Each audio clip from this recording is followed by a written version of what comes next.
جو کہتے ہیں کہ ہم صرف قرآن مانتے ہیں قرآن مانتے ہیں، وہ غور کریں ان قرآن کی آیتوں پر۔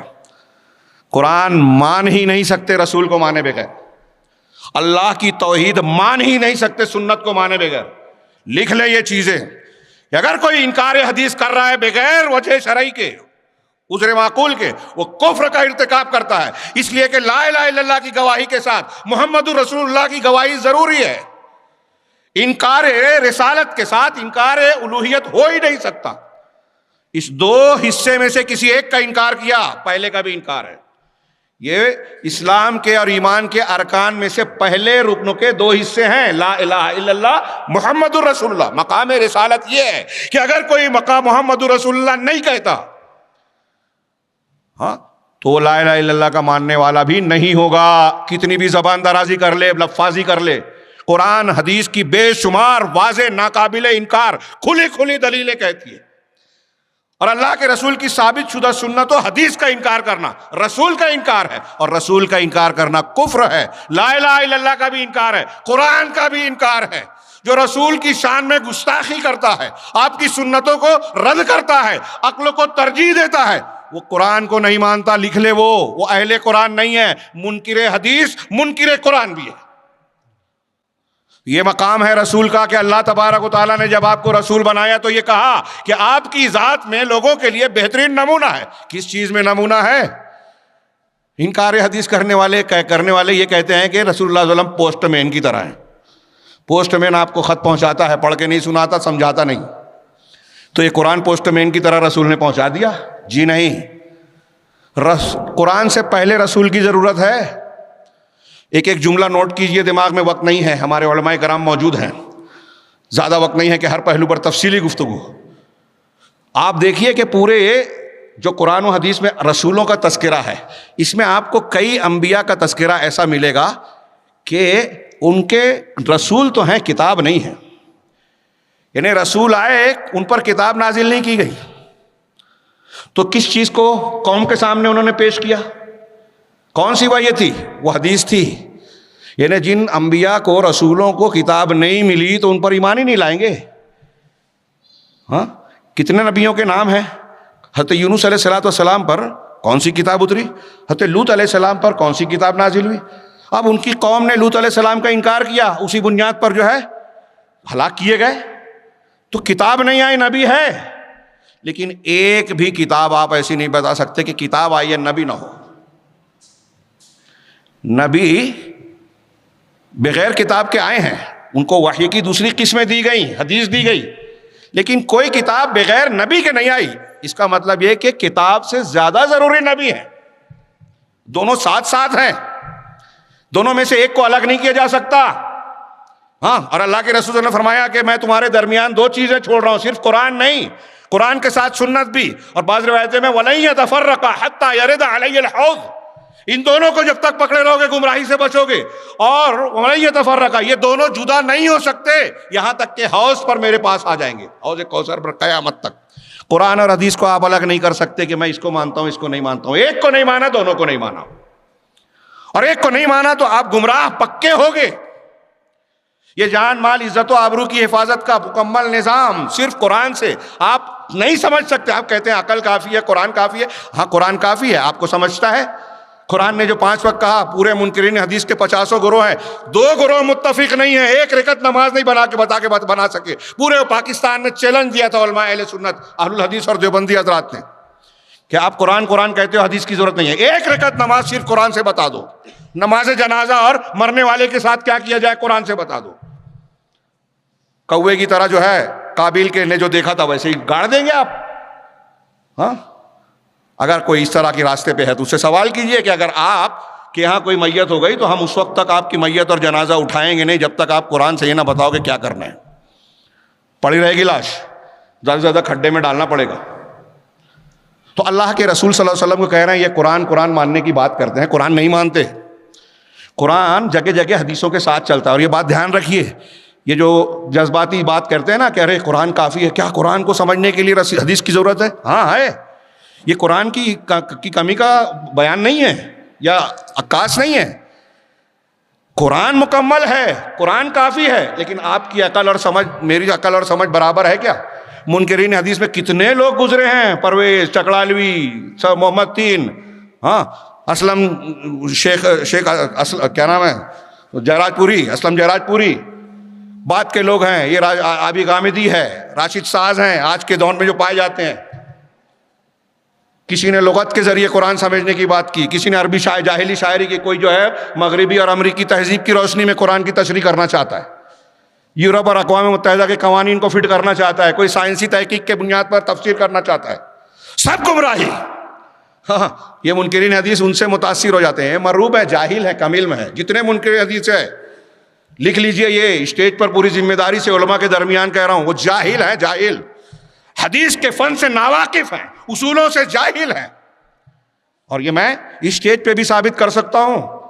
دنیا میں سچائی اور جھوٹ کو پرکھنے کے کوئی ضابطے ہیں کہ نہیں ہیں؟ ایک کورٹ میں، عدالت میں کیس جاتا ہے، جج کے سامنے کیا صحیح ہے کیا غلط ہے دعویٰ پیش کیا جاتا ہے، کس بنیاد پر فیصلہ کرتا ہے وہ؟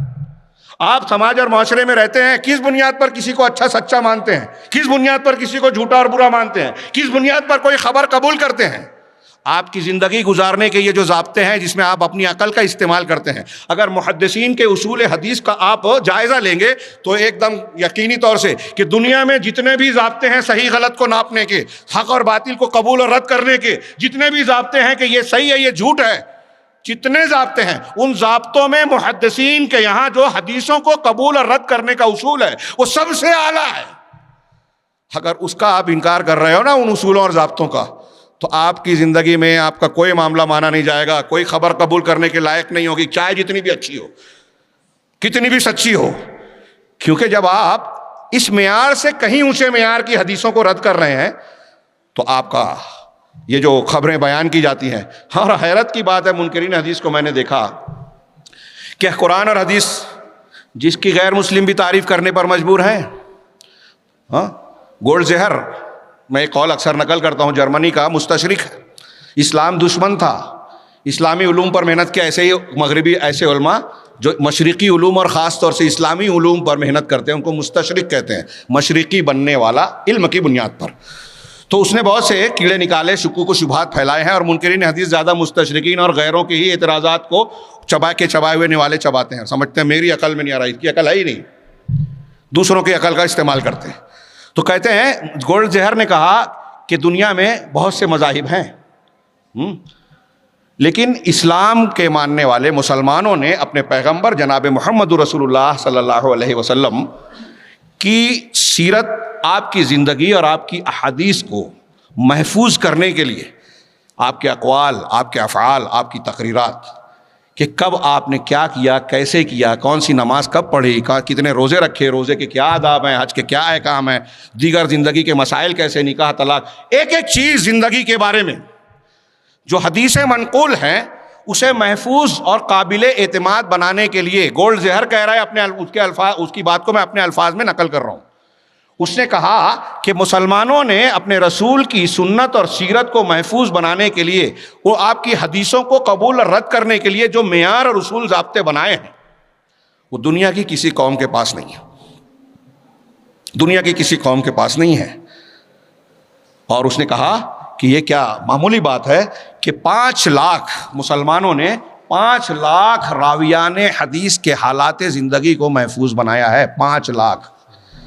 لیکن اب اس کی تفصیل میں بتاؤں تو ہمارے ہندوستان پاکستان میں علم حدیث کو جاننے والے بہت کم ہیں، ڈیٹیل بتانا پڑے گی، علماء سے بیٹھ کر پوچھئے کہ فن حدیث، اصول حدیث، ایک حدیث کو اگر محدثین کہتے ہیں نا کہ یہ حدیث صحیح ہے تو کیوں کہتے ہیں، کیا اصول ہے؟